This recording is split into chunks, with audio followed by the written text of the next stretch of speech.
Hey guys, in this video, I'm going to talk about why it's so hard to let go of somebody you love, even if you know it's not the right one. So, breaking up is one of the most exhausting and painful things you can ever go through. It literally feels like a death because so much of what you've grown used to, what you've relied upon, what you've depended upon, what you've allowed yourself to have safety in is now completely removed. It is the most uncomfortable thing in your whole life to just have one person there for you all the time, even if they're not really there for you all the time in your head, you think they are, and then all of a sudden, totally not and totally gone, especially with no contact, which is truly the best way to go about breaking up with someone, meaning you just stop talking to them full go, not the go and the push and the push, and you miss them, so you call them back up and you sleep together one more time, and a month passes and you get a little drunk and you call them back up, and like 4 years later, you're still in this confusing zone, but truly actually letting go of them completely. It is so difficult because you've become, in some sense, addicted to that person and addicted to what you think you can get from them, which is safety and love and comfort. But here's the thing, all of that is totally and necessarily meant to come from and start from you. So, hey guys, I'm Chaya Garcia, relationship expert. And for the past 20 years, I've studied one thing, how to actually have relationships that are sustainable instead of the ones that break up and cause so much pain. And here's the thing, at the very end of the day and at the beginning of the day, it comes down to self love. Like, how much do you love yourself? How much do you choose yourself? How much do you appreciate yourself? How much do you value your worth? Because the truth is, if we believe that we're not that great because of something that has happened to us, we think we're like not as good of a person or damaged goods, we will attract people who will do damage to us, even though we're so good. And so breaking up with people can be so hard because you're so used to finding your love, your attention, and your safety in that person. And even though the truth is it's probably not real love and it's probably not that safe if you're anyways already broken up or breaking up, you think it is. And so it's so important to get close to yourself and say, like, what is my truth? What are my lies? What am I really, really, really like lying about here? About how good it was? And what is my truth? That it probably wasn't as good as I think it could be. It probably isn't really ever going to be where I want it to be. It probably is not just a not just a me problem or a him problem, but an us problem. Like sometimes just dynamics don't mix well together. Like, let's say you have oil and water. Oil is just oil, totally okay, lovable, right? And then there's water, also totally okay, lovable water, right? Both are awesome. But if you put water and oil together, like it will never mix. There are just some things that have dynamics that will just never come into cohesion, that will never be unified. So if you're in a blame game of like it's all his fault or it's all my fault or he doesn't really need to, he needs to change or he didn't work so hard or I need to work so hard or maybe it's my fault and I just need to work on my this or maybe it's his. Like if it's not working, it's not working. And if you're really trying to make it work, it's not working. And that's a really important thing that I needed to learn because I used to push my relationships into what I wanted it to be. I used to waste so much time in the hoping phase that like literally years would go by where I was just in a hope phase. Like nothing was so great, nothing was so consistent, nothing was stable, nothing was going the way that I wanted to go. But man, my ability to hope and be optimistic was like strong. So I would hope my way from day to day that it would get better, that it would change, that it would shift, that one day his addiction problem would go away, that one day he would choose me, that one day we'll just get married and like this part of the constraint of the relationship will be gone. But the truth is, if it's not working, it's not working for a really important reason that you probably have some more work to do on yourself, or he has more work to do on himself, or that y'all are just like oil and water. Not one of you is horribly bad and who's to blame, but just your dynamics together will never unify.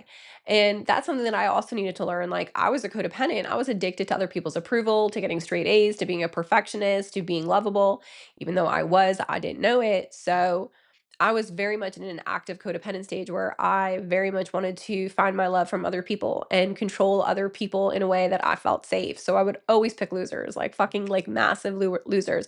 I was a straight A student, bachelor's, master's. I did even pre-PhD, which means you do like the PhD work in a laboratory, even though you're not officially enrolled in a PhD program. So you're still working essentially in it without being enrolled to get you prepped for the actual program, which then I switched to social works, a master's degree, because I was like, I could do another 2 years after my 6 years. I don't want to do another 7 years after my 6 years because I want to get married and have kids and not just be stuck behind an academic wall of accomplishment and approval. Like there's more to it.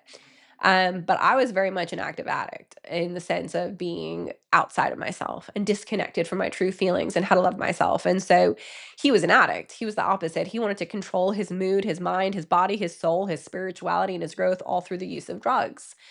Ketamine, mushrooms, pot, alcohol, acid.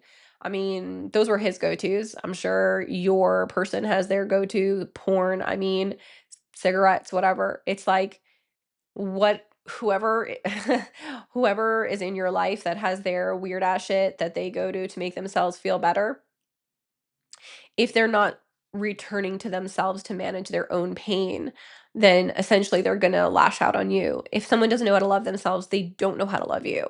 And they can't really connect and be intimate with you in a way that's sustainable. So I had to return to myself after the relationship and learn how to love me and learn how to stop lying to me and learning like what men are just going to fucking ruin my life because it's going to bring about and trigger and illuminate all of my unhealthy traits, because we all have unhealthy parts to us and healthy parts to us. We're all like dark and light. And there are some people who make you feel so calm and who inspire you and bring out your best. And you're like, I love God, I love life, and I want to be like them. Let's make a lot of money and babies and do good art things in the world. And then there's some people who where you're around them and you're like, whoa, this world is effed up. Like, I can't believe someone's going through that. Like, man, I can't believe somebody did that to her. Or like, oh my gosh, you're like, is that really? And then there are some people who just bring out the worst in you. Like you want to control, you want to tell them what to do, you want to help them so much, you want to just overgive, you want to just make them see how what they're doing is wrong. And so finding out really what kind of men are right for you or woman for whoever is listening, is a really big part of being honest with yourself, because I just know that you are deserving of a really good person, but for me to know that doesn't help. It's like for you to know that is what's going to help you. Like you are so deserving of a really great person. You are so deserving of someone who is going to love you, not for what you do, but for who you are. And for men, like so many men get tripped up in like the providing phase. Like I need a lot of money, which the truth is, men, you do. Women, you do. Money is just energy. It's just a source. Like the reason that wealth and health are so similar, it's because like being wealthy comes from being healthy. Like if you know how to be stable and consistent and have social skills and entrepreneurial skills and take risks and not be so obsessed with other people's thoughts about you, but actually think about what you want to create in the world. Like these are all positive traits that formulate wealth. So for you, like you need to know that you deserve a good life and a good, healthy, wealthy life, and then figure out what exactly that looks like and then find someone who matches that.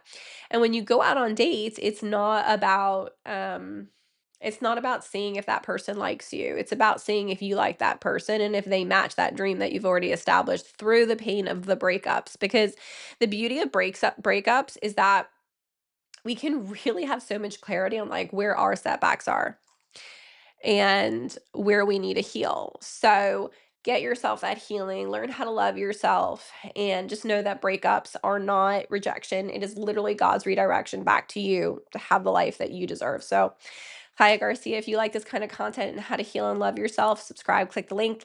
What did you like most? I'd love to hear from you guys. And have a beautiful day.